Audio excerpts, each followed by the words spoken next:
आप सभी प्यारे दोस्तों का हार्दिक स्वागत व अभिनंदन। मैं आशा और उम्मीद कर रहा हूं कि आप सभी स्वस्थ होंगे, मस्त होंगे, निरंतर अपनी तैयारी के अंदर व्यस्त होंगे।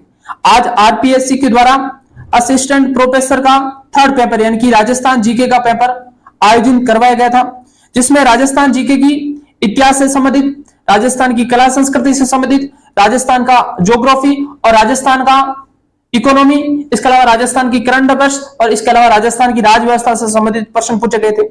आज जो YouTube पर मेरे राजस्थान की इतिहास, कला संस्कृति और राजस्थान की भूगोल और राजस्थान की राज व्यवस्था से संबंधित जो मैंने विगत परीक्षा में पूछे गए महत्वपूर्ण क्वेश्चनों पर जो डिस्कशन किया और उसके आसपास बनने वाले क्वेश्चनों की जो व्याख्या की, उन्हीं में से 95% उन्हीं में से क्वेश्चन रिपीट हुए। तो आपसे मैं रिक्वेस्ट करूंगा कि वह वीडियो आप जरूर देखना। आज का हमारा पहला क्वेश्चन, मेरठ में 1857 के विप्लव का प्रभाव राजस्थान में निम्नलिखित में से किसके माध्यम से आया? तो इसका राइट आंसर होगा 15वीं बंगाल नेटिव इन्फेंट्री। राजस्थान के अंदर सर्वप्रथम 1857 की क्रांति की शुरुआत 28 मई 1857 को नसीराबाद छावनी से होती है। नसीराबाद छावनी के दो अधिकारी मेजर स्पॉटिस वुड व न्यूबेरी नामक दो अधिकारियों को मारकर 15वीं बंगाल नेटिव इन्फेंट्री के द्वारा राजस्थान में 1857 की क्रांति का बुगुल बजा दिया गया था। तो इसका राइट आंसर होगा 3 नंबर का। अब राजस्थान के अंदर 1857 की क्रांति के अंदर कुल 6 छावनियां थी। उस 6 छावनियों में से 15वीं बंगाल नेटिव इन्फेंट्री जो नसीराबाद के अंदर थी, इसके अलावा जोधपुर लीजियन जिसकी स्थापना 1835 ईस्वी में हुई थी और ये एरनपुरा छावनी पाली के अंदर स्थापित थी। तो ये भी एग्जाम में पूछा हुआ है कि जोधपुर लीजियन की स्थापना 1835 और एरनपुरा के अंदर स्थापित थी। इसके अलावा मेरवाड़ा बटालियन जो कि ब्यावर अजमेर में थी और ये 1822 ईस्वी के अंदर स्थापना हुई थी। और मेवाड़ भीलकोर जो कि खेरवाड़ा उदयपुर के अंदर पोस्टेड थी और इसकी स्थापना 1837 के अंदर हुई थी और कई किताबों में 1841 भी लिखा हुआ है। तो ये भी याद रखना इन रेजिमेंट की स्थापना कब हुई और ये कहां पोस्टेड थी, ये भी एग्जाम में प्रश्न पूछा हुआ है और आपसे आने वाले एग्जाम में प्रश्न पूछा जा सकता है। और ये हमने जो 1857 की क्रांति देखी थी उसके अंदर मैंने बड़ी डिटेल के साथ में इसको बताया। इसका मतलब हमारे दिशा जीके पॉइंट यूट्यूब चैनल पर जो 1857 की क्रांति से संबंधित जो क्वेश्चन प्रैक्टिस करवाई थी उसी में से ये क्वेश्चन आया है, यानी कि उससे बाहर नहीं गया मैं। अगला क्वेश्चन, मोहम्मद शाह के नेतृत्व में मंगोल विद्रोहियों ने किसके पास में शरण ली? रतन सिंह के पास में नहीं। तो इसका राइट आंसर होगा रणथंभौर के शासक हमीरदेव चौहान के पास में। जब 1299 ईस्वी में अलाउद्दीन खिलजी के दो मंगोल सेनापति थे, जब गुजरात से वह कुछ धन लूट कर आए थे, उसके बाद में वह रणथंभौर के शासक हमीरदेव चौहान के पास में शरण ले ली थी। एक का नाम था मोहम्मद शाह और एक का नाम था केब्रू। इन दोनों को रणथंभौर के शासक हमीरदेव चौहान ने शरण दी थी और उसके बाद में एक अलाउद्दीन खिलजी ने रणथंभौर पर एक तो 1299 पर आक्रमण किया था और एक 1301 ईस्वी पर आक्रमण किया था, यानी कि एक अलाउद्दीन खिलजी ने रणथंभौर पर 2 बार आक्रमण किया था। तो और ये क्वेश्चन रणथंभौर का जब हमने इतिहास पढ़ा था उसको बड़ी डिटेल के साथ में आपको मैंने बताया था। अगला क्वेश्चन, 1938 ईस्वी में मेवाड़ प्रजमंडल की स्थापना के समय उसका उपाध्यक्ष कौन था? प्रश्न क्या पूछा? उपाध्यक्ष कौन था? 1938 ईस्वी में मेवाड़ प्रजमंडल की स्थापना माणिक्यलाल वर्मा के प्रयासों से होती है, यानी कि मेवाड़ प्रजमंडल के संस्थापक कौन थे? माणिक्यलाल वर्मा। कौन थे? माणिक्यलाल वर्मा। और इसकी स्थापना कब होती है? 24 अप्रैल 1938 ईस्वी में हुई थी और इसके अध्यक्ष 1938 ईस्वी में मेवाड़ प्रजामंडल के प्रथम अध्यक्ष बलवंत सिंह मेहता को बनाया जाता है और मेवाड़ प्रजामंडल के प्रथम उपाध्यक्ष भूरेलाल बेया को बनाया जाता है। तो इसमें प्रश्न क्या पूछा है कि 1938 ईस्वी में मेवाड़ प्रजामंडल के समय उपाध्यक्ष कौन थे? तो आपका आंसर होगा भूरेलाल बेया। इसका राइट आंसर होगा 3 नंबर। तो मेवाड़ प्रजामंडल जिसकी स्थापना 24 अप्रैल 1938, इसके प्रथम अध्यक्ष बलवंत सिंह मेहता, इसके प्रथम उपाध्यक्ष भूरेलाल बेया और मेवाड़ प्रजामंडल की स्थापना या इसके संस्थापक कौन थे? तो आपका आंसर होगा माणिक्यलाल वर्मा। और उसके बाद में जब बलवंत सिंह मेहता इसके अध्यक्ष बने थे उस समय माणिक्यलाल वर्मा मेवाड़ प्रजामंडल के महामंत्री बनाए गए थे। तो मेवाड़ प्रजामंडल के महामंत्री कौन बने थे? माणिक्यलाल वर्मा। उसके बाद में मेवाड़ प्रजामंडल का प्रथम अधिवेशन होता है नवंबर 1941 ईस्वी के अंदर। कहां पर होता है? उदयपुर में होता है। कहां पर होता है? उदयपुर में होता है। और उस प्रथम मेवाड़ प्रजामंडल के अधिवेशन की अध्यक्षता नवंबर 1941 ईस्वी में माणिक्यलाल वर्मा के द्वारा की जाती है। और इसके अंदर कहा जाता है कि आचार्य जेपी कृपलानी और श्रीमती विजय लक्ष्मी पंडित ने भी भाग लिया था। और जब मेवाड़ का प्रथम अधिवेशन हो रहा था, यानी कि मेवाड़ प्रजामंडल का जब प्रथम अधिवेशन हो रहा था, उस समय इसे गैर कानूनी घोषित कर दिया। उसके बाद में इसका अस्थायी कार्यालय अजमेर के अंदर भी स्थापित किया गया था मेवाड़ प्रजामंडल का। और ये मैंने पूरी डिटेल के साथ में जब प्रजामंडल पढ़ाया था उस समय मैंने पूरी डिटेल के साथ बताया था। इसका मतलब ये भी क्वेश्चन हमारे उस वीडियो में से आया है, बाहर से क्वेश्चन नहीं गया है। अगला क्वेश्चन, चित्रकार नानक राम, रामनाथ और जोशी स्वाईराम किस चित्रकला शैली से संबंधित है?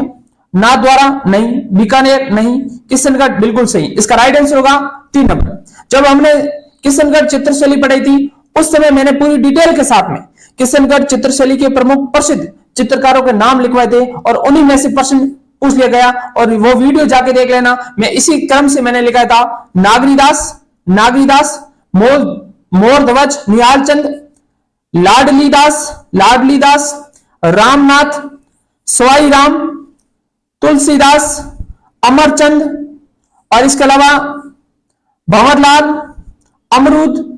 अमरू और इसके अलावा सूरजमल, मदन सिंह, सीताराम और इसके अलावा नानक राम और रामनाथ जोशी, ये किशनगढ़ चित्रशैली के प्रमुख चित्रकार हैं। एक बार वापस रिपीट करता हूं, नागरीदास, मोरध्वज, निहालचंद जिसके द्वारा बनी ठनी का चित्र बनाया गया था। और बनी ठनी को प्रकाश में लाने का श्रेय एरिक डिक्सन और फयाज अली को जाता है। और एरिक डिक्सन के द्वारा बनी ठनी के चित्र को भारतीय मोनालिसा के नाम से संबोधित किया था।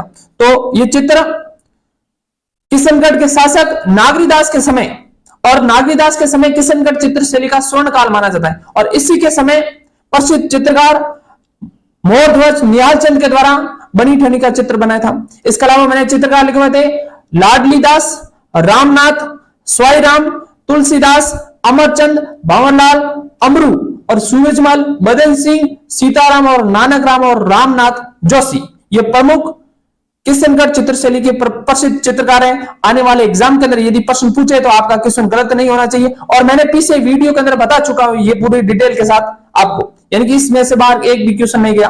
अगला क्वेश्चन, निम्न में से देश दर्पण की रचना किसने की थी? मनोज नैन्सी के द्वारा नहीं, नरोत्तम स्वामी के द्वारा नहीं, बांकीदास के द्वारा नहीं। इसका राइट आंसर होगा 3 नंबर, दयाल दास। बीकानेर के शासक रतन सिंह के दरबारी कवि, बीकानेर के शासक रतन सिंह के दरबारी कवि जिसके द्वारा दयाल दास ख्याल, जिसे बोलते बीकानेर के राठौड़ ख्याल, वो दयाल दास के द्वारा लिखी गई। देश दर्पण ये दयाल दास के द्वारा लिखी गई थी। और एक बार एग्जाम में ये भी पूछा गया कि ये दयाल दास किसके दरबारी कवि थे? तो बीकानेर के शासक रतन सिंह के ये दरबारी कवि थे। इसके अलावा मनोज नैन्सी जोधपुर के राजा जसवंत सिंह के दरबारी कवि जिसके द्वारा मारवाड़ प्रावेणीरी विगत और मनोज नैन्सी ख्यात की रचना की थी। और इसके अलावा बांकीदास जोधपुर के राजा मान सिंह के दरबारी कवि जिसके द्वारा कुकवि बत्तीसी और इसके अलावा आयो अंग्रेज मुल्क रे ऊपर और इसके अलावा बांकीदास ख्याल जिसमें सर्वप्रथम जोधपुर की स्थापना तिथि और जयपुर की स्थापना तिथि का उल्लेख मिलता है। और सर्वप्रथम डिंगल शब्द का प्रयोग या डिंगल शैली का उपयोग सर्वप्रथम कुकवि बत्तीसी के अंदर किया गया था। बांकीदास की बांकीदास के द्वारा लिखी गई कुकवि बत्तीसी के अंदर सर्वप्रथम डिंगल भाषा शैली का उपयोग किया गया था। अगला क्वेश्चन, और यह भी क्वेश्चन वो साहित्य के अंदर मेरे करवाया हुआ है। अकबर द्वारा दिसंबर 1584 में निम्नलिखित में से किसे महाराणा प्रताप को पकड़कर मुगल दरबार में पेश करने का कार्य सौंपा गया था?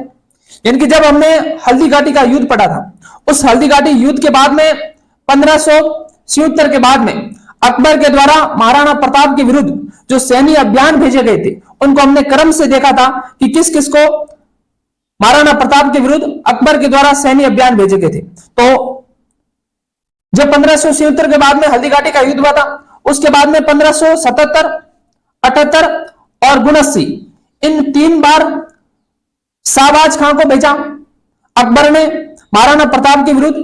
उसके बाद में 1980 में और दिसंबर 1580 में अब्दुल रहीम खाना खां को अकबर ने महाराणा प्रताप के विरुद्ध सैन्य अभियान भेजा था, और महाराणा प्रताप के विरुद्ध अकबर के द्वारा भेजा गया अंतिम सैन्य अभियान था जगन्नाथ कच्छावा के नेतृत्व में 1584 में भेजा गया था, लेकिन वो भी असफल रहा था। तो इसका राइट आंसर होगा 1 नंबर का जगन्नाथ कच्छावा। और ये हमने बड़ी डिटेल के साथ में देखा था जब मेवाड़ का इतिहास पढ़ा था।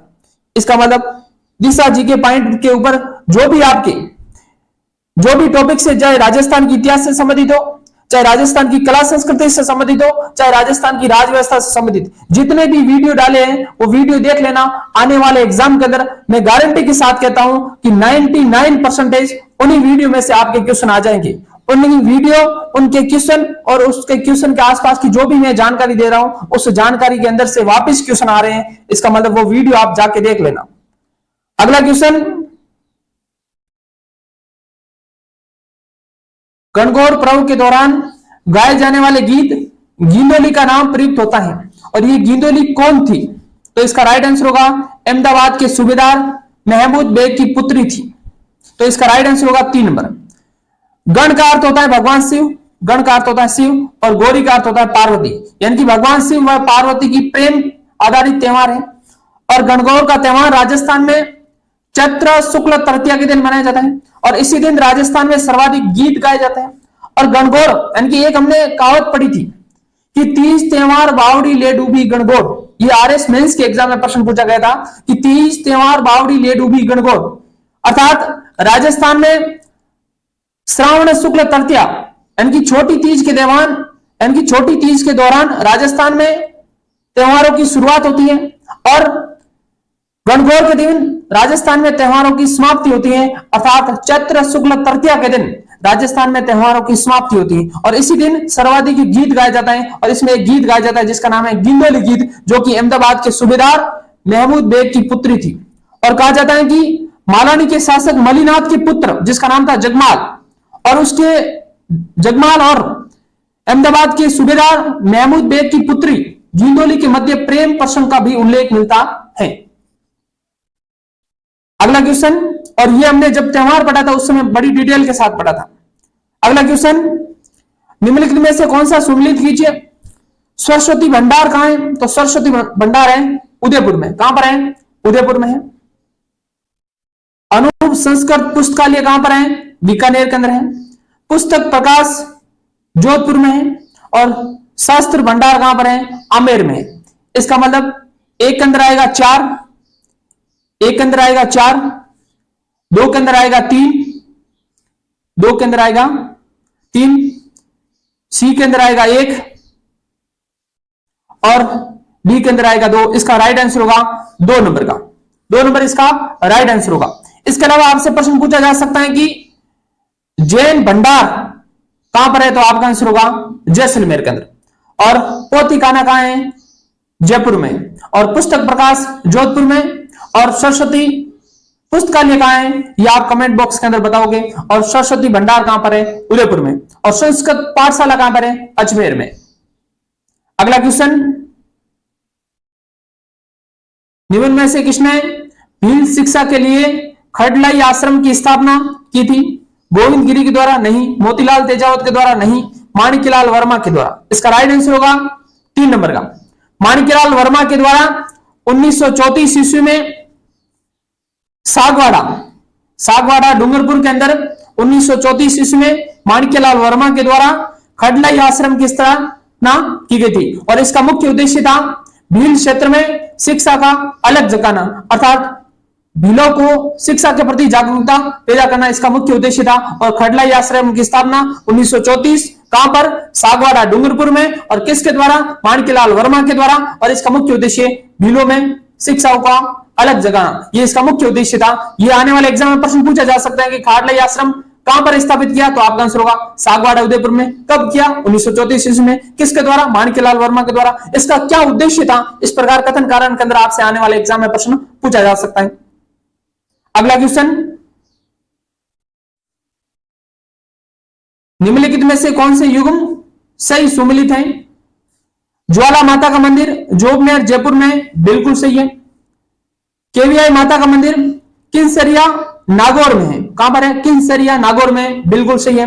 सुंदा माता का मंदिर सांबर में नहीं है, सुंदा माता का मंदिर जालोर में है, कहां पर है, जालोर में। तो प्रश्न क्या पूछा, सही सुमिलित कौन सा है, 1 और 2, 3 सही सुमिलित नहीं है, तो इसका राइट आंसर होगा 1 और 2 कौन से ऑप्शन में, ऑप्शन नंबर 2 इसका राइट आंसर होगा। और ये जब राजस्थान के अंदर जब मंदिर पढ़ाए थे उस समय भी पढ़ाए थे, और राजस्थान के अंदर जब लोग माताएं पढ़ाई थी उस समय भी आपको लोग देवियां पढ़ाई थी उस समय भी ये क्वेश्चन पढ़ाया था। बगल बड़ी क्या है, तो ये पुरुषों का ऊपरी वस्त्र होता है, इसका राइट आंसर होगा 3 नंबर का। अगला क्वेश्चन,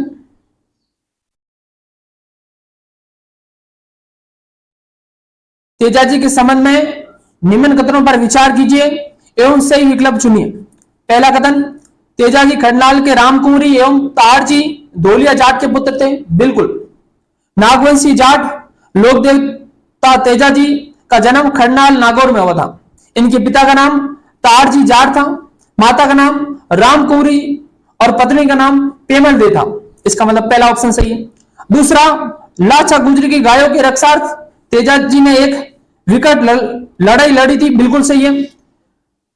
तेजाजी ने लाचा गुजरी की गायों की रक्षार्थ हेतु मेर के मिड़ों से गायों की रक्षा की थी, इसका मतलब दूसरा भी कथन सही है। कथन 1 और कथन 2 सही है, और ये मैंने बड़ी डिटेल के साथ वीर तेजाजी को बताया था, इन्हीं में से क्वेश्चन आया। और राजस्थान में लोक देवता, ये सर्च करना, आपको वहां पर इसका डिटेल के साथ में आपको आंसर मिल जाएगा। काम प्रबोध एवं श्राद्ध प्रयोग चिंतामणि ग्रंथों की रचना किस शासक के काल में हुई, तो इसका राइट आंसर होगा बीकानेर के महाराजा अनूप सिंह के शासनकाल में काम प्रबोध ग्रंथ की रचना की गई थी। इसके अलावा श्राद्ध प्रयोग चिंतामणि ग्रंथ की रचना की गई थी, और इसके अलावा अनूप विवेक ग्रंथ की रचना की गई थी, और ये संस्कृत में लिखे गए महाकाव्य है, इसका राइट आंसर होगा 1 नंबर। अगला क्वेश्चन, निम्नलिखित में से कौन सा युग्म मेला या दिन तिथि सुमेलित नहीं है। बाणेश्वर मेला माघ पूर्णिमा का नवा टापरा नामक स्थान डूंगरपुर के अंदर माघ की पूर्णिमा के दिन आदिवासियों का कुंभ कहे जाने वाला बेणेश्वर धाम का मेला लगता है, बिल्कुल सही है। दूसरा, डिग्गी कल्याण जी का मेला श्रावण अमावस्या के दिन लगता है, बिल्कुल सही है। और बाणगंगा का मेला बेराट की पहाड़ियों के पास में वैशाख की पूर्णिमा के दिन लगता है, बिल्कुल सही है। और कपिल मुनि का मेला कार्तिक अमावस्या को लगता है, यह कथन गलत है, इसका राइट आंसर होगा 4 नंबर। जब मैंने राजस्थान के त्योहार पढ़ाए थे और उस समय जब मेले पढ़ाए थे, उस समय मैंने राजस्थान के अंदर कार्तिक पूर्णिमा के दिन 3 जगह मेले लगते हैं। एक कोलाई झील के पास में कपिल मुनि का आश्रम है, जहां पर कार्तिक पूर्णिमा के दिन एक विशाल मेला लगता है। इसके अलावा राजस्थान का रंगीला पशु मेला पुष्कर अजमेर में कार्तिक पूर्णिमा के दिन लगता है। और एक चंद्रभागा नदी के किनारे झालरापाटन झालावाड़ के अंदर कार्तिक पूर्णिमा के दिन मेला लगता है। अर्थात कार्तिक पूर्णिमा के दिन राजस्थान में 3 जगह, एक कोलायत बीकानेर में जो कपिल मुनि का मेला लगता है, एक पुष्कर अजमेर में कार्तिक पूर्णिमा के दिन, और एक चंद्रभागा झालावाड़ के अंदर कार्तिक पूर्णिमा के दिन मेला लगता है। तो इसका राइट आंसर होगा 4 नंबर का। अगला क्वेश्चन, निम्नलिखित में से कौन सा तत्वाद्य यंत्र है। मोरचंग एक सुशीर वाद्य यंत्र है, अलगोजा एक सुशीर वाद्य यंत्र है, खड़ताल एक घन वाद्य यंत्र, कौन सा है, घन वाद्य यंत्र है। और भपंग एक तत्वाद्य यंत्र है। तत्वाद्य यंत्र का अर्थ होता है तार से बजाए जाने वाले वाद्य यंत्र तत्वाद्य यंत्र है।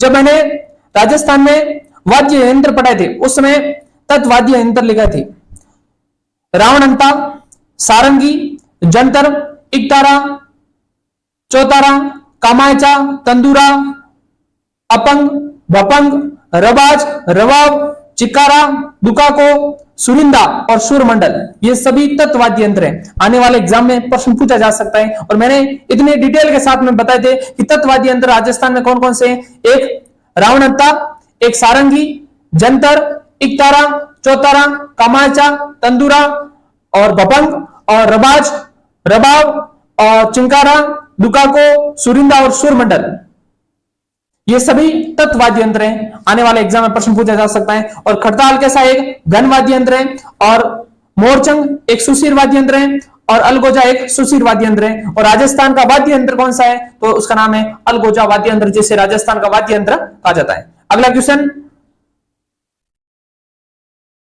अथुना के मंडलेश्वर मंदिर का निर्माण किस राजवंश द्वारा करवाया गया था, प्रतिहार, चौहान, गोहिल या परमार, तो इसका राइट आंसर होगा परमार राजा चामुंडराज के द्वारा अर्थुना के अंदर मंडलेश्वर मंदिर का निर्माण कराया था। और यह भगवान शिव को समर्पित है, यह भगवान शिव को समर्पित है। तो अर्थुना के मंडलेश्वर मंदिर का निर्माण कौन से राजवंश के द्वारा करवाया, आपका आंसर होगा परमार राजवंश। और कौन से राजा के द्वारा करवाया था, तो आपका आंसर होगा चामुंडराज। आने वाले एग्जाम में प्रश्न पूछा जा सकता है, चामुंडराज के द्वारा करवाया गया था। और ये मंडलेश्वर मंदिर कहां है, डूंगरपुर में या बांसवाड़ा में, तो आपका आंसर होगा बांसवाड़ा में। तो अर्थुना के मंडलेश्वर मंदिर कहां है, बांसवाड़ा में। किस राजवंश के द्वारा, परमार राजवंश का निर्माण करवाया, कौन से राजा के द्वारा, चामुंडराज के द्वारा निर्माण करवाया, और यह भगवान शिव को समर्पित है। आने वाले एग्जाम के अंदर प्रश्न पूछा जा सकता है। अगला क्वेश्चन, निम्नलिखित में से कौन जयवंश महाकाव्य का लेखक है, यह एक संस्कृत महाकाव्य है। जयवंश महाकाव्य एक संस्कृत महाकाव्य है, और इसके लेखक सीताराम भट्ट प्रवणीकरण इसके लेखक है, और यह संस्कृत का महाकाव्य। इसका राइट आंसर होगा 4 नंबर का। अगला क्वेश्चन, राजपूताना मध्य भारत सभा का चतुर्थ अधिवेशन कहां आयोजित किया गया, अजमेर में, नागपुर में, तो इसका राइट आंसर होगा नागपुर में किया गया था दिसंबर 1920 ईस्वी में। और ये क्वेश्चन मैंने जब राजस्थान के अंदर संस्थाएं पढ़ाई थी, प्रमुख संस्थाएं पढ़ाई थी, उसके अंदर मैंने बड़ी डिटेल के साथ में बताया था। एक बार मैं वापस बता देता हूं कि राजस्थान में राजपूताना मध्य भारत सभा की स्थापना दिसंबर 1918 में की गई थी। इसका प्रथम अधिवेशन दिल्ली के चांदनी चौक स्थित मारवाड़ी पुस्तकालय भवन में किया गया था। और इस प्रथम अधिवेशन के अध्यक्ष पंडित गिरिधर शर्मा को बनाया गया था। और राजपूत मध्य भारत सभा का जो अध्यक्ष था वह सेठ जमनालाल बजाज था, और इसके उपाध्यक्ष गणेश शंकर विद्यार्थी थे। और इसका कार्यालय अजमेर में था, इसका मुख्यालय कानपुर में था। और इसका प्रथम अधिवेशन कहां हुआ था, दिल्ली में हुआ था, चांदनी चौक मारवाड़ी पुस्तकालय में, जिसके अध्यक्ष पंडित गिरिधर शर्मा की अध्यक्षता में किया गया था। और इसका दूसरा अधिवेशन अमृतसर पंजाब में हुआ था 29 दिसंबर 1919 में। दूसरा अधिवेशन अमृतसर पंजाब में हुआ था। और इसका तीसरा अधिवेशन मार्च 1920 में हुआ था, और जमनालाल बजाज की अध्यक्षता में अजमेर में हुआ था, राजस्थान में हुआ था। तो प्रश्न आपसे पूछा जा सकता है, राजपूताना मध्य भारत सभा का तीसरा अधिवेशन कब हुआ, मार्च 1920, कहां हुआ, अजमेर हुआ, अध्यक्षता जमनालाल बजाज के द्वारा। और इसका चौथा अधिवेशन नागपुर महाराष्ट्र में होता, और कब हुआ था, दिसंबर 1920 में होता। तो प्रश्न क्या पूछा है, चौथा अधिवेशन कहां हुआ था, नागपुर महाराष्ट्र में।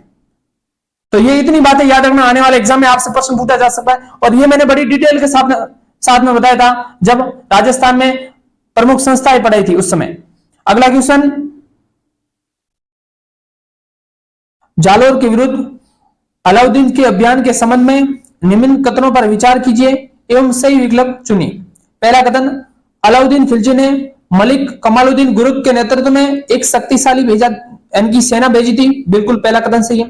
दूसरा, जालोर के दहिया सहजवल विक्रम को स्वर्ण का लालच देकर सुल्तान की सेना को गुप्त मार्ग से जालोर दुर्ग में प्रवेश करवाया था, दूसरा भी कथन सही है। यानी कथन 1 सही, कथन 2 सही। अब जालोर पर एक अलाउद्दीन खिलजी ने 2 बार आक्रमण करवाए थे।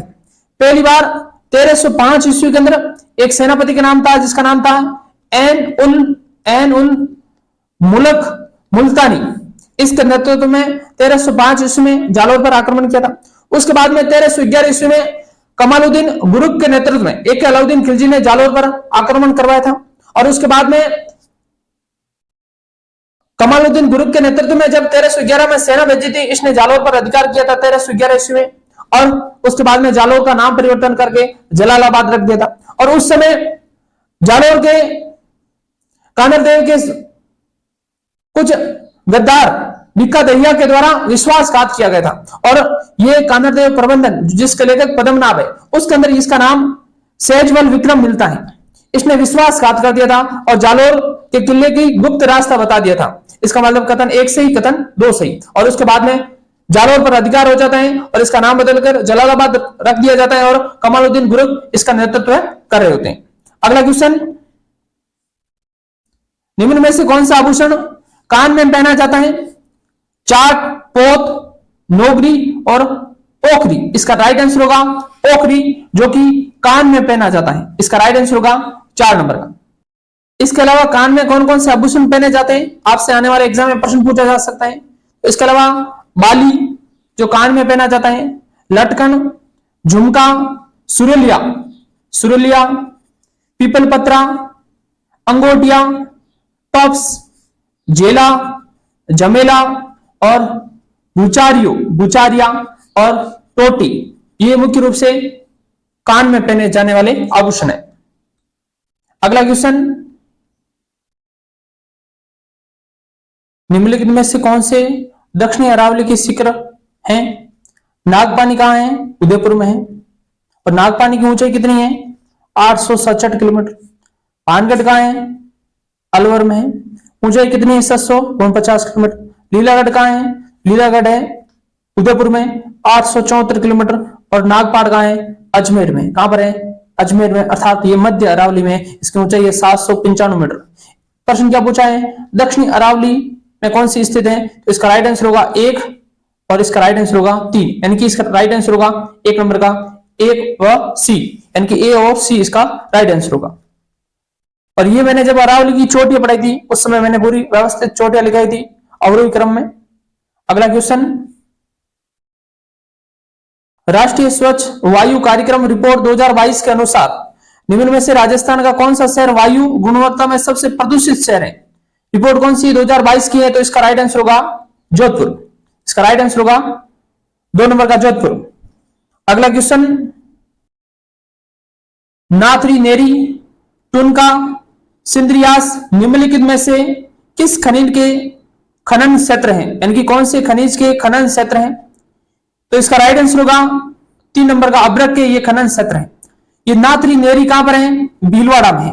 टुनका, सिंदरिया, ये आरबीसी ने अभी एग्जाम कंडक्ट करवाया था, उसके अंदर भी एक इस प्रकार का क्वेश्चन वापस पूछा गया था। इसके अलावा चापरी, ये भी अभ्रक उत्पादन केंद्र भीलवाड़ा में है। इसके अलावा रतन गाजा, ये भी भीलवाड़ा में उत्पादन केंद्र है। इसके अलावा बेमाली, बेमाली ये भी अभ्रक केंद्र है, खनन क्षेत्र है। अगला क्वेश्चन, राजस्थान का मनसा माता संरक्षण रिजर्व अवस्थित है, तो इसका राइट आंसर होगा ये झुंझुनू में। कहां पर है? झुंझुनू में। यह भी मैंने क्लास ली उसमें बताया था। सिरोही, पाली, भीलवाड़ा तथा उदयपुर जिलों में अधिकांश निम्न में से किस प्रकार की मृदा पाई जाती है? देखो, राजस्थान में वैज्ञानिक दृष्टि से 5 प्रकार की मृदा पाई जाती है। कितनी? 5 प्रकार की। पश्चिमी राजस्थान के मरुस्थल क्षेत्र में एरिडोसोल और अर्धशुष्क मरुस्थल में एंटीसोल, यानी कि अरावली के पश्चिम में 2 प्रकार की मृदा पाई जाती है, एरिडोसोल और एंटीसोल, ये मरुस्थलीय मृदा होती है। इसके अलावा जो अरावली के क्षेत्र में जो मृदा पाई जाती है उसे बोलते हैं इंसेप्टिसोल। और जो जलोढ़ मृदा या जो नवीनतम बाढ़ प्रभावित क्षेत्र होता है वहां पर पाई जाती है अल्पिसोल मृदा वैज्ञानिक दृष्टि से। और जो काली या ज्वालामुखी द्वारा निर्मित जो मृदा होती है, काली मृदा, उसे बोलते हैं वर्टिसोल मृदा, जो कि हाड़ौती क्षेत्र में पाई जाती है। तो इसमें प्रश्न पूछा है कि राजस्थान के सिरोही क्षेत्र, पाली, भीलवाड़ा और उदयपुर यानी कि अरावली क्षेत्र में किस प्रकार की मृदा पाई जाती है? तो आपका आंसर होगा इंसेप्टिसोल मृदा। इसका राइट आंसर होगा 1 नंबर। अगर मरुस्थल क्षेत्र में पूछे तो आपका आंसर होगा एरिडोसोल या एंटीसोल। और अल्पिसोल मृदा जो कि पूर्वी यानी कि उत्तर पूर्वी राजस्थान, अलवर, भरतपुर, जयपुर, धौलपुर इन क्षेत्र में पाई जाती है। बाढ़ प्रभावित क्षेत्र में अल्पिसोल मृदा जो जलोढ़ नवीनतम मृदा होती है उसे बोलते हैं अल्पिसोल मृदा। और वर्टिसोल मृदा जो काली मृदा होती है, कपासी मृदा होती है, ये जो हाड़ौती क्षेत्र, कोटा, बूंदी, बारा, झालावाड़ क्षेत्र में पाई जाती है उसे बोलते हैं वर्टिसोल मृदा। तो इसका राइट आंसर होगा 1 नंबर का। अगला क्वेश्चन, जनगणना 2011 के अनुसार राजस्थान के निम्नलिखित जिलों में से सर्वाधिक शिशु लिंगानुपात किस जिले में है? तो ये टॉपिक मैंने राजस्थान की जनसंख्या पढ़ाई थी, उसको उस समय मैंने इसको बड़ी डिटेल के साथ में पढ़ाया था। तो राजस्थान में सर्वाधिक शिशु लिंग अनुपात बांसवाड़ा जिले में, इसका राइट आंसर होगा बांसवाड़ा जिले में कितनी है 934। दूसरे नंबर प्रतापगढ़ में कितनी है 933 लिंग अनुपात। तीसरा नंबर भीलवाड़ा कितना है 928। चौथा नंबर उदयपुर कितना है 924 और पांचवा नंबर डूंगरपुर 922। अर्थात राजस्थान में सर्वाधिक बाल लिंग अनुपात अगर पूछे तो सर्वाधिक बांसवाड़ा कितना 934, दूसरा नंबर प्रतापगढ़ कितना 933, तीसरा नंबर भीलवाड़ा 928, चौथा नंबर उदयपुर 924 और पांचवा नंबर डूंगरपुर 922 है। अब आपसे राजस्थान में शिशु लिंग अनुपात कितना है तो आपका आंसर होगा 888। 2011 की जनगणना के अनुसार शिशु लिंग अनुपात 888 है। आने वाले एग्जाम में प्रश्न पूछा जा सकता है। अब प्रश्न यह भी पूछा जा सकता है कि 2001 की तुलना में 2011 में शिशु लिंग अनुपात की कमी में वृद्धि हुई है या कमी हुई है तो आपका आंसर होगा कमी होगी, क्योंकि 909 था जो घटकर 888 हो गया, अर्थात 21 की कमी हुई। कितनी कमी हुई 21 की कमी हुई। प्रश्न यह भी पूछा जा सकता है कि राजस्थान के अंदर बाल लिंग अनुपात, शहरी बाल लिंग अनुपात कितना है, ग्रामीण बाल लिंग अनुपात कितना है। तो अगर पूछे कि आपने राजस्थान में शहरी बाल लिंग अनुपात कितना है तो आपका आंसर होगा 874। पिछले की तुलना में कितनी कमी हुई 13 की कमी हुई। अगर पूछे कि राजस्थान में बाल ग्रामीण लिंग अनुपात कितना है तो आपका आंसर होगा 892। 2001 की तुलना में 2011 में कमी हुई है वृद्धि हुई तो कमी हुई कितने की हुई 22 की कमी हुई। यह भी प्रश्न पूछा जा सकता है। और राजस्थान में न्यूनतम बाल लिंग अनुपात कौन से जिले में, झुंझुनू जिले में। कौन से जिले में, झुंझुनू में 837, दूसरा नंबर सीकर 848 और तीसरा नंबर करौली 852। याद रखना आने वाले एग्जाम में प्रश्न पूछा जा सकता है।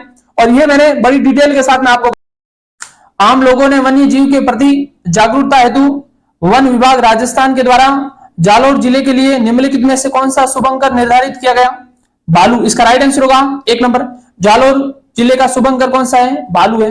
गोडाउन किसका है, जैसलमेर का शुभंकर है। खरगोश किसका है, खरगोश दोसा का है, किसका है, दोसा का है। इसके अलावा आपसे पूछा जा सकता है खरमोर किसका है, अजमेर का है। भीलवाड़ा का मोर है। इसके अलावा अलवर का सांबर है। इसके अलावा सवाईमाधोपुर का बाघ है। करौली का घड़ियाल है। पाली का तेंदुआ है। सिरोही का जंगली मुर्गा है। जयपुर का चीतल है, चीतल हिरण जयपुर का है। इसके अलावा सिक्कर का शाहीन है, शाहीन। ये आपसे आने वाले एग्जाम में प्रश्न पूछा जा सकता है। जैसे नागौर का राजहंस है, राजसमंद का भेड़िया है, जोधपुर की कुर्चा है। ये इसके शुभंकर है जिलों की। याद रखना आने वाले एग्जाम में प्रश्न पूछा जा सकता है। राजस्थान में भाखड़ा नहर द्वारा सिंचित क्षेत्र का प्रतिशत हिस्सा है, अर्थात राजस्थान में कितना हिस्सा है तो राजस्थान में 15.22% यानी कि 15.22%। तो इसका राइट आंसर होगा 15 से लेकर 16 तक। इसका राइट आंसर होगा 2 नंबर का। अगला क्वेश्चन, भोराट पठार की औसत ऊंचाई है तो इसका राइट आंसर होगा भोराट का पठार जो कोमलगढ़ राजसमंद से लेकर गोकुंदा उदयपुर के मध्य पठार फैला हुआ है और ये 1225 मीटर ऊंचा है। कितना है 1225 मीटर। इसका राइट आंसर होगा 1 नंबर। अगला क्वेश्चन, निम्नलिखित में से किस नदी को वरा या लासवारी के नाम से भी जाना जाता है, साबरमती नहीं, कांतवी नदी नहीं। तो इसका राइट आंसर होगा रूपा रेल नदी जो कि अलवर से निकलती है, थानागाजी अलवर से निकलती है रूपा रेल नदी, जिसे वरा या लासवारी नदी के नाम से जाना जाता है। इसका राइट आंसर होगा 4 नंबर। अगला क्वेश्चन, 2011 की जनगणना के अनुसार राजस्थान में पुरुष और महिला साक्षरता दर में लगभग कितना अंतर है। ये एक बार आरपीसी में और क्वेश्चन पूछा था तो इसका राइट आंसर होगा 27%। अर्थात राजस्थान में ऑल ओवर साक्षरता है 67.11%, राजस्थान में पुरुष साक्षरता है 79.2% यानी कि 79.2% और महिला साक्षरता है 52.1%। अर्थात महिला और पुरुष साक्षरता में अंतर कितना हुआ, लगभग 27% इसके अंदर अंतर पाया जाता है। इसका राइट आंसर होगा 4 नंबर का। अगला क्वेश्चन, राजस्थान के निम्न में से किस जिले में सूखे की बारंबारता 8 वर्ष में एक बार होती है, झालावाड़ नहीं, भरतपुर हाँ। इसका राइट आंसर होगा 2 नंबर, भरतपुर और धौलपुर। भरतपुर और धौलपुर जिले में 8 वर्ष में एक बार सूखा जरूर पड़ता है। इसका राइट आंसर होगा भरतपुर और एक याद रखना धौलपुर, इन 2 जिलों में। अगला क्वेश्चन, एक तरफ पशु दिए हुए हैं, एक तरफ उनसे संबंधित नस्लें सम्मिलित करना है। भैंस की नस्ल है जाफराबादी, ऊंट की नस्ल है गोमट जो कि बीकानेर के आसपास पाई जाती है, भेड़ की नस्ल है चनौतर और बकरी की है लोही। तो इसका राइट आंसर होगा 1 के अंदर 3, 2 के अंदर 1, 3 के अंदर 2 और 4 के अंदर 4। तो इसका राइट आंसर होगा 1 नंबर का। अगला क्वेश्चन, सरदार संबंध झील तथा जैत सागर झील क्रमशः अवस्थित है। तो सरदार संबंध झील पाली में है और जैत सागर झील बूंदी में है। इसके अलावा बूंदी में एक जैत सागर, कनक सागर और नवल सागर झील, ये कहां पर है? बूंदी में है। और जब मैंने राजस्थान की झीलें पढ़ाई थी उस समय इन झीलों को विस्तार से बताया था। अगला क्वेश्चन, निम्नलिखित में से राजस्थान के किस जिले में जून का औसत न्यूनतम तापमान दर्ज किया जाता है? झालावाड़ में, कोटा में, गंगानगर में, सिरोही में। तो इसका राइट आंसर होगा सिरोही जिला। इसका राइट आंसर होगा 4 नंबर। अगला क्वेश्चन, निम्नलिखित में से कौन सी खरीफ फसल तथा उससे प्रमुख उत्पादन जिले से सम्मिलित है?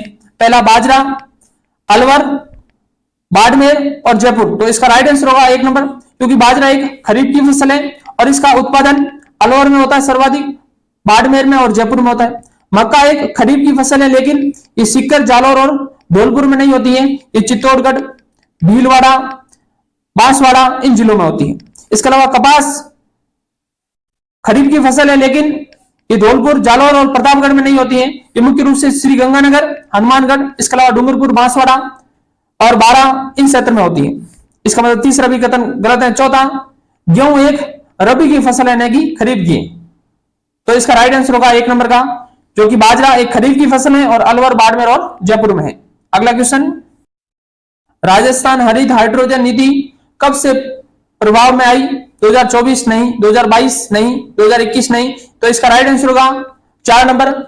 ये लागू हुई थी 29 सितंबर 2023 को राजस्थान हरित हाइड्रोजन नीति लागू की गई थी। इसका राइट आंसर होगा 3 नंबर।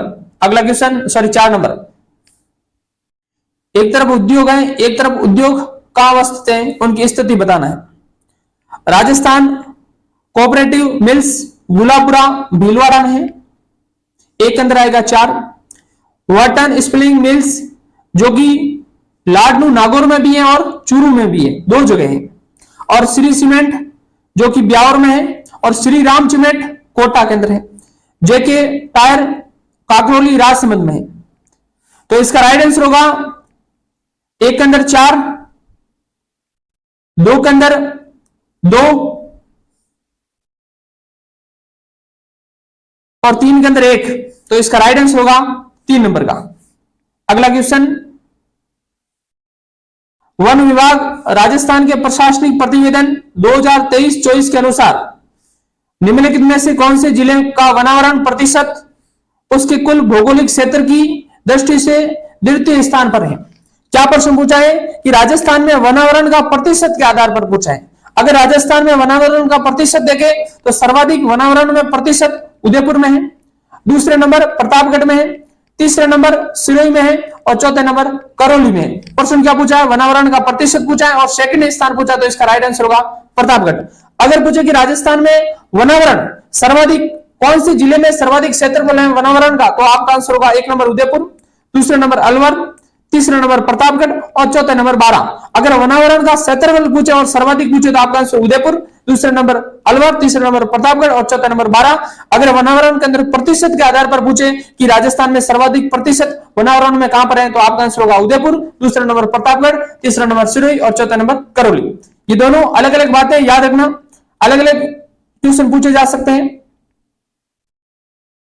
भारत मरुस्थलीकरण और भूमि शरण एटलस के अनुसार राजस्थान में 2003 से 5, 2011 से 2013 के बीच किस प्रकार के मरुस्थलीकरण भूमि शरण में सर्वाधिक नकारात्मक परिवर्तन देखा गया था? तो इसका राइट आंसर होगा वायु अपरदन के द्वारा मरुस्थलीकरण और भूमि शरण सर्वाधिक देखा गया था। इसका राइट आंसर होगा 1 नंबर का। अगला क्वेश्चन, एक तरफ राजस्थान के राज्यपाल दिए हुए हैं, दूसरी तरफ राजस्थान के मुख्यमंत्री दिए हुए। अब कौन से मुख्यमंत्री के समय कौन से राजस्थान के राज्यपाल रहे हैं सुमेलित करना है। वसंतराव पाटिल राजस्थान के राज्यपाल थे, उस समय हरिदेव जोशी राजस्थान के मुख्यमंत्री थे। प्रभा राव के समय अशोक गहलोत थे। राम नाईक के समय वसुंधरा राजे और दरबारा सिंह के समय भैरव सिंह शेखावत। इसका राइट आंसर होगा 4 नंबर। और ये क्वेश्चन मैंने जब राज्यपाल पढ़ाया था इस प्रकार का एक क्वेश्चन करवाया था। अगला क्वेश्चन, राजस्थान की मंत्रिपरिषद की न्यूनतम सदस्य संख्या है 12, 15, 30 या 17। तो इसका राइट आंसर होगा 1 नंबर का। अब मैं आपको पूरी डिटेल के साथ बता देता हूं कि भारतीय संविधान का अनुच्छेद 164 एक क में जोड़ा गया था 91वां संविधान संशोधन 2003 को, यानी कि 91वां संविधान संशोधन 2003 के तहत भारतीय संविधान के अंदर अनुच्छेद 164 एक का जोड़ा गया था।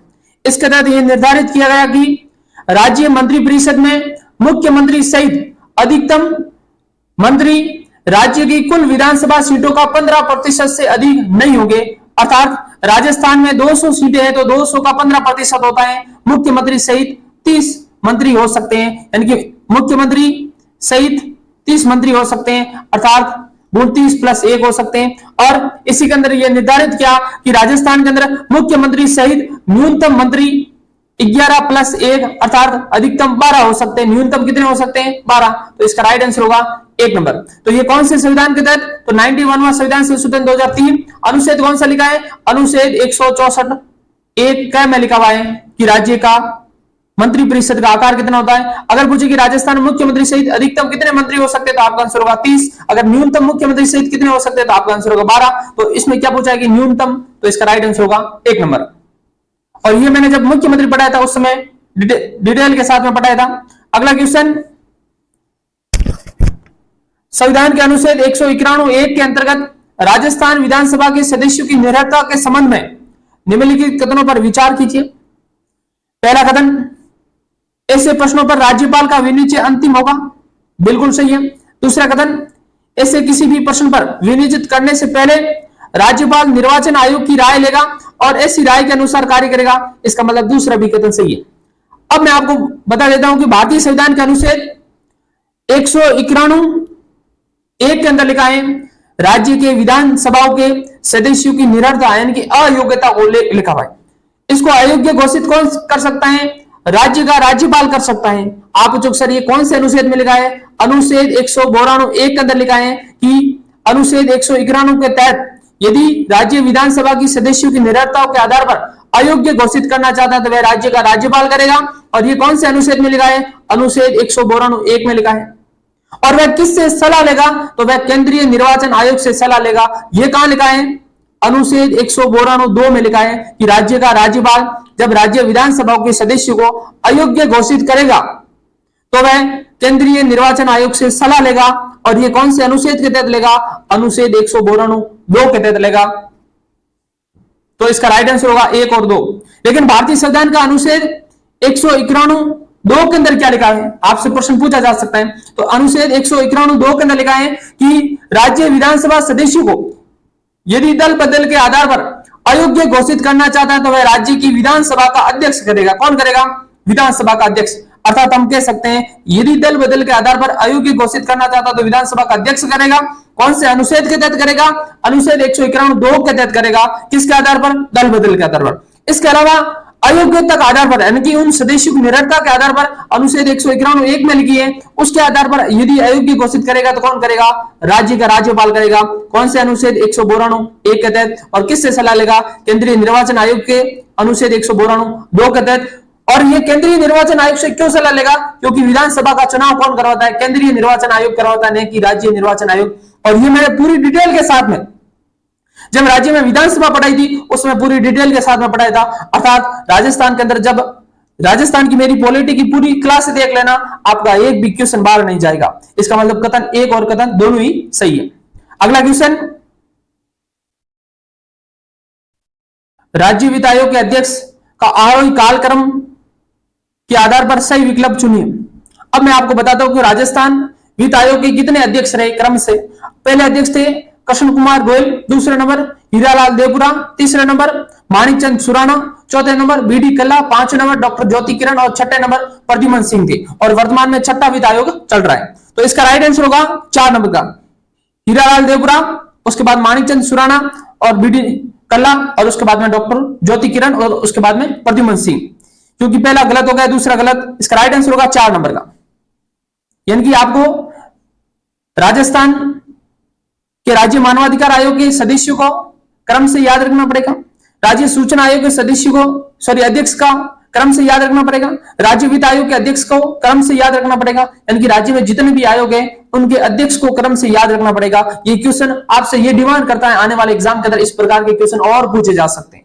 और ये क्वेश्चन मैंने बड़ी डिटेल के साथ में जब राज्य वित्त आयोग पढ़ाया था, बड़ी डिटेल के साथ में आपको बताया था कि इस प्रकार का भी क्वेश्चन पूछा। राजस्थान में मुख्यमंत्री कार्यालय में डीसी सामंत की नियुक्ति के साथ एक अतिरिक्त मुख्य सचिव का पद कब सृजित किया गया? 2004 में, 2008 में, 2001 में या 2006 में? डीसी सामंत की नियुक्ति हुई थी राजस्थान के अंदर मुख्य सचिव के रूप में 30 जून 2007 को हुई थी, लेकिन 2007 कहीं ऑप्शन में नहीं है, तो इसका राइट आंसर हो सकता है 2008। इसका राइट आंसर हो सकता है 2008। मैं श्योर नहीं हूं, लेकिन इसका लगभग इसका राइट आंसर होगा 2008। अगला क्वेश्चन, वसुंधरा राज्य के पहले मुख्यमंत्री काल 8/12/2003 से 13/12/2008 के दौरान राजस्थान के कितने राज्यपाल पदारूढ़ रहे? 3 नहीं, तो इसका राइट आंसर होगा 6 राज्यपाल रहे थे। जब राजस्थान की प्रथम महिला मुख्यमंत्री वसुंधरा राजे ने 8/12/2003 को शपथ ली थी, उस समय राजस्थान के कार्यवाहक राज्यपाल थे कैलाशपति मिश्र। उसके बाद में मदन लाल खुराना बने थे 2004 में, उन्होंने त्यागपत्र दिया। उसके बाद में टीवी राजेश्वर बने थे कार्यवाहक। उसके बाद में प्रतिभा पाटिल महिला बनी थी जो पद से त्यागपत्र दी थी। और उसके बाद में AR किदवई बने थे कार्यवाहक। उसके बाद में शैलेंद्र कुमार यानी कि शैलेंद्र सिंह बने थे। तो ये लगभग 6 रहे थे। इसका राइट आंसर होगा 2 नंबर। अगला क्वेश्चन, भारतीय संविधान के किस अनुच्छेद में लोक सेवकों की पदोन्नति के लिए राज्य सरकार को राजस्थान लोक सेवा आयोग का परामर्श लेना आवश्यक है? तो इसका राइट आंसर होगा अनुच्छेद 320(3) के तहत। इसका राइट आंसर होगा 4 नंबर का। अगला, भारत के संविधान की 12वीं अनुसूची के अनुच्छेद 243W के अनुसार नगरपालिका का कौन सा विषय नहीं है? अब नगरपालिका के अंदर कुल 18 विषय है और पंचायती राज में कुल 29 विषय है। इसमें से कौन सा नगरपालिका का विषय नहीं है? बाजार और मेले ये पंचायती राज के विषय न कि नगरपालिका का। सड़क व पुल नगरपालिका का विषय है। अग्निशमन नगरपालिका का विषय है। जन्म मरण सांख्यिकी ये भी नगरपालिका का विषय है, जो कि 18 विषयों के अंदर आता है। लेकिन बाजार और मेले ये पंचायती राज की 29 विषय है, उसके अंतर्गत आता है। इसका राइट आंसर होगा 1 नंबर। अगला क्वेश्चन, राजस्थान राज्य सूचना आयोग के गठन में निम्न की भूमिका नहीं होती है। पहला, विधानसभा में विपक्ष का नेता होता है। मुख्यमंत्री द्वारा मनोनीत एक कैबिनेट मंत्री होता है। राष्ट्रपति और प्रधानमंत्री की इसमें भूमिका नहीं होती है और राज्यपाल व मुख्यमंत्री की इसके अंदर भूमिका होती है। तो इसका राइट आंसर होगा 3 नंबर। राजस्थान के अंदर जब मुख्यमंत्री के अध्यक्ष व सदस्यों की नियुक्ति की जाती है, उस समय राज्य का राज्यपाल नियुक्त करता है। कौन करता है? राज्य का राज्यपाल। और एक चयन समिति की सिफारिश पर करता है। उस चयन समिति में विधानसभा का एक विपक्ष का नेता होता है, एक राज्य का मुख्यमंत्री होता है, एक मुख्यमंत्री द्वारा नियुक्त मनोनीत कैबिनेट मंत्री होता है। और राजस्थान के अंदर राज्य सूचना आयोग का गठन 18 अप्रैल 2006 को हुआ था। तो इसका राइट आंसर होगा 3 नंबर। अगला क्वेश्चन, राजस्थान उच्च न्यायालय की जोधपुर प्रधान पीठ के क्षेत्राधिकार में कितने जिले आते हैं? तो इसका राइट आंसर होगा 19 जिले आते हैं। और जयपुर पीठ के अंतर्गत 17 जिले आते हैं। तो इसका राइट आंसर होगा 2 नंबर। और ये जब मैंने हाईकोर्ट पढ़ा था उस समय मैंने डिटेल के साथ में आपको बता दे कि जोधपुर पीठ के अंतर्गत कौन कौन से जिले आते हैं और जयपुर पीठ के अंतर्गत कौन कौन से जिले आते हैं। निम्न में से कौन राजस्थान उच्च न्यायालय का मुख्य न्यायाधीश था जब भारत के राष्ट्रपति ने 1956 में भारत के मुख्य न्यायमूर्ति SR दास की सिफारिश पर राजस्थान जजों की नियुक्ति के नए वारंट जारी किए थे? तो उस समय राजस्थान हाईकोर्ट के मुख्य न्यायाधीश थे कैलाश नाथ वांचू। इसका राइट आंसर होगा 2 नंबर। और कैलाश नाथ वांचू जो राजस्थान हाईकोर्ट में सर्वाधिक कार्यकाल वाले मुख्य न्यायाधीश हैं। अगला क्वेश्चन, संविधान के अनुच्छेद 213 के अधीन अध्यादेश प्रख्यापित करना राज्यपाल का क्या है? तो इसका राइट आंसर होगा पावर यानी कि शक्ति है। भारतीय संविधान का अनुच्छेद 213 के तहत राज्य का राज्यपाल जब राज्य विधानमंडल का सत्र नहीं चल रहा होता है और ऐसी स्थिति में राज्य में तत्काल कोई कानून बनाने की आवश्यकता होती है, तो ऐसी स्थिति में राज्य का राज्यपाल अनुच्छेद 213 का प्रयोग करते हुए राज्य मंत्री परिषद की सलाह पर एक अध्यादेश जारी करता है, और यह अध्यादेश जारी करना राज्यपाल की एक विधायी शक्ति है। तो इसका राइट आंसर होगा 4 नंबर। और जब ये राज्यपाल मैंने पढ़ाया था उस समय मैंने इसकी जब शक्तियां पढ़ाई थी उस समय विधायी शक्ति कौन सी, कार्यपालिका शक्ति कौन सी, राज्य का राज्यपाल किस किस की नियुक्ति करता है, संपूर्ण जानकारी आपको बताई थी। अगला क्वेश्चन, राजस्थान राज्य एवं अधीनस्थ सेवा में चयनित हेतु समीक्षा परीक्षा का प्रारंभ राजस्थान लोक सेवा आयोग द्वारा किस वर्ष से किया गया था, अर्थात राजस्थान में सर्वप्रथम आरएएस की भर्ती कब प्रारंभ की गई थी। इसका राइट आंसर हो सकता है 1986 ईस्वी। राइट आंसर होगा 4 नंबर। अगला क्वेश्चन, राजस्थान राज्य निर्वाचन आयोग के संदर्भ में कौन सा कथन असत्य है। पहला कथन, राज्य निर्वाचन आयोग द्वारा पंचायती राज संस्थाओं के लिए 11वें आम चुनाव सितंबर अक्टूबर 2020 में 25 जिलों के लिए संपादित किए थे। इसके अंदर 25 जिले नहीं थे, 21 जिलों के लिए संपादित किए गए थे।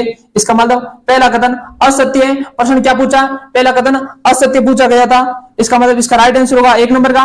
दूसरा कथन है कि राजस्थान राज्य निर्वाचन आयोग का गठन जुलाई 1994 में किया गया था, दूसरा कथन सही है। तीसरा, राज्य निर्वाचन आयोग पंचायती राज संस्थाओं के लिए चुनाव के लिए उत्तरदायित्व है, बिल्कुल सही है।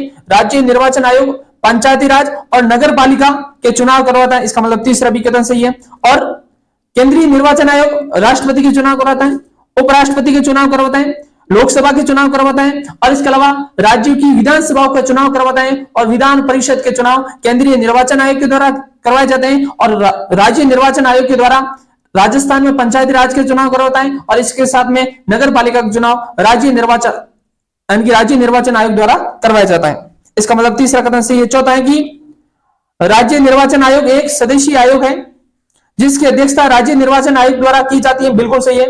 राज्य निर्वाचन आयोग एक सदस्यीय निकाय है, और केंद्रीय निर्वाचन आयोग 1+2 अन्य सदस्य होते हैं, यानी कि एक तो आयुक्त होता है और 2 अन्य सदस्य होता है। इसका मतलब चौथा भी कथन सही है। प्रश्न पूछा कि कौन सा कथन असत्य है, तो पहला कथन असत्य है, 25 जिले नहीं थे, 21 जिलों में चुनाव संपादित करवाए थे। अगला क्वेश्चन, राजस्थान विधानसभा के स्पीकर को पद की शपथ कौन दिलाता है। तो राजस्थान विधानसभा के स्पीकर के रूप में शपथ नहीं लेते, यानी कि विधानसभा का अध्यक्ष और उपाध्यक्ष के रूप में शपथ नहीं लेते हैं, वह विधानसभा के सदस्य के रूप में शपथ लेते हैं। तो इसका राइट आंसर होगा कोई नहीं, इसका राइट आंसर होगा 4 नंबर का। और ये कहां लिखा है, भारतीय संविधान का अनुच्छेद 178 के अंदर स्पष्ट शब्दों में लिखा है कि राज्य के विधानसभा के अध्यक्ष और उपाध्यक्ष पद के रूप में शपथ नहीं लेते, वह सदस्य के रूप में शपथ लेते हैं। और विधानसभा का अध्यक्ष और उपाध्यक्ष का निर्वाचन होता है, यानी कि ये चयनित होते हैं, यानी कि विधानसभा के सदस्यों में से किसी को अध्यक्ष बनाया जाता है, यानी कि चयनित किया जाता है। अगला क्वेश्चन, और ये मैंने बता चुका हूं, जब विधान नागरिक अधिकार पत्र के संबंध में निम्नलिखित वाक्यों पर विचार कीजिए और नीचे दिए गए कूट में से सही उत्तर का चयन कीजिए। पहला कथन, नागरिक अधिकार पत्र सेवाओं की गुणवत्ता को लेकर नागरिकों के प्रति प्रतिबद्धता है, बिल्कुल पहला कथन सही है। दूसरा है कि नागरिक अधिकार पत्र न्यायालय में वाद योग्य होते हैं, गलत है। नागरिक अधिकार पत्र न्यायालय में वाद योग्य नहीं होते हैं, इसका मतलब दूसरा कथन गलत है। तीसरा है, नागरिक अधिकार पत्र में अपनी प्रतिबद्धता की पूर्ति हेतु संगठन की नागरिकों की अपेक्षा सम्मिलित है, बिल्कुल। इसके अंदर 1 और 3 इसका राइट आंसर होगा, इसका राइट आंसर होगा 1 व 3। अगला क्वेश्चन, निम्नलिखित में से कौन सामाजिक लेखा परीक्षा जवाबदेही एवं पारदर्शिता सोसाइटी के स्थायी निकाय के अध्यक्ष होते हैं। तो इसका राइट आंसर होगा मुख्य सचिव, इसका राइट आंसर होगा 4 नंबर। अगला क्वेश्चन,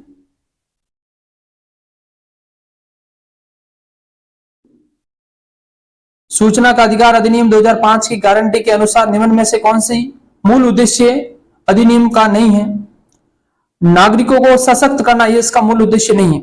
इसका मूल उद्देश्य सरकार की कार्रवाई में पारदर्शिता और जवाबदेही की अभिवृद्धि करना है, लोकतंत्र और विविधताओं की अभिवृद्धि करना है, और भ्रष्टाचार को नियंत्रण करना इसका मुख्य उद्देश्य है। लेकिन इसका राइट आंसर होगा 1 नंबर। अगला क्वेश्चन, 63 में राजस्थान प्रशासनिक सुधार समिति द्वारा सचिवालय के संबंध में दिए गए सुझावों के बारे में निम्न कथनों पर विचार करें और नीचे दिए गए कूट में से सही उत्तर का चयन करें। पहला कथन, सचिव के पद पर नियुक्ति 3 वर्षों से अधिक के लिए नहीं होगी, बिल्कुल पहला कथन सही है। दूसरा है कि सचिव के पद पर केवल योग्यता नियुक्तियों का आधार होना चाहिए, न कि वरिष्ठता का, यह कथन गलत है। इसका राइट आंसर होगा केवल 1 नंबर। आज ये आरपीएससी द्वारा संस्कृत विभाग से असिस्टेंट प्रोफेसर का 3rd पेपर आयोजित करवाया गया था, जिसमें राजस्थान की इतिहास, कला संस्कृति और राजस्थान की पॉलिटी से संबंधित जो मैंने यूट्यूब पर जो पिछले एग्जामों में आए हुए क्वेश्चन की प्रैक्टिस करवाई थी, उसी क्वेश्चन में से अधिकांश क्वेश्चन यानी कि 95% उन्हीं में से क्वेश्चन रिपीट हुए। तो मैं आपसे रिक्वेस्ट करता हूं कि यदि आप राजस्थान की आने वाली आरएस की हो, चाहे सीईटी की हो, चाहे एसआई की हो, चाहे सेकंड ग्रेड, फर्स्ट ग्रेड की यदि तैयारी कर रहे हो, तो वह वीडियो जरूर देखना। आने वाले एग्जाम के अंदर आपको 95% उन्हीं वीडियो और उनके आसपास में जो बताई गई वह क्या है, उन्हीं में से आपके क्वेश्चन रिपीट हो गए। आप सबका धन्यवाद।